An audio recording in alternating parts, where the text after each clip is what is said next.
இவ்வளவு நேரமா எங்க போயிருந்தீங்க? நல்ல கேள்வி இது. உங்க பெரியமா பொண்ணு அதான் அந்த கிங்காங் என்ன வேலை பண்ணிச்சு தெரியுமா? எல்லாரும் கூல் ட்ரிங்க் கேட்டாங்க, இது மட்டும் ஐஸ் கியூப் வேணும்னுச்சு. எடுத்து கொடுத்தா அது பப்புக்குன்னு மிஸ் ஆகி உள்ள போயிடுச்சு. நான் என்ன பண்ணிட்டோம், இதுக்கு உடம்பு சில்லுன்னு நானும் என்ன ட்ரீம் சாங் கூட்டு போயிடுச்சு. நான் என்ன பண்றது? எனக்கு என்னமோ அவகிட்ட பயப்படுற மாதிரி என்கிட்ட நடிக்கிறீங்கன்னு நினைக்கிறேன். உள்ளுக்குள்ள ஆசை தானே? உனக்கு எப்படி தெரியும்?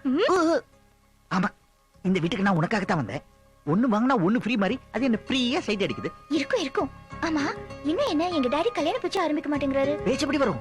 அழகேஷ் மேல உனக்கு லவ் நாளுக்கு நாள் டெவலப் ஆகுதுன்னு தெரிஞ்சாதான் கல்யாண பிரஷர் வரும். புரிஞ்சுதா? இத ஹாஸ்பிடல்ல அழகேஷ் அட்மிட் ஆயிருக்குன்னு சொன்னீங்கல்ல, நான் வேணா போய் அவரை பார்க்கட்டுமா? Beautiful idea. பாபா. ஆமா, உனக்கு மட்டும் எப்படி இதெல்லாம் தோணுது? இப்ப அவன் கால் பிராக்சர் ஆகி நொண்டிக்கிட்டு இருக்கான். நீ போய் அவனை பார்த்த விஷயம் உங்க அப்பாக்கு தெரிஞ்சது காலை சீவிடு வர முன்னாடி ஆயிடுவான். என்ன ஐயோ,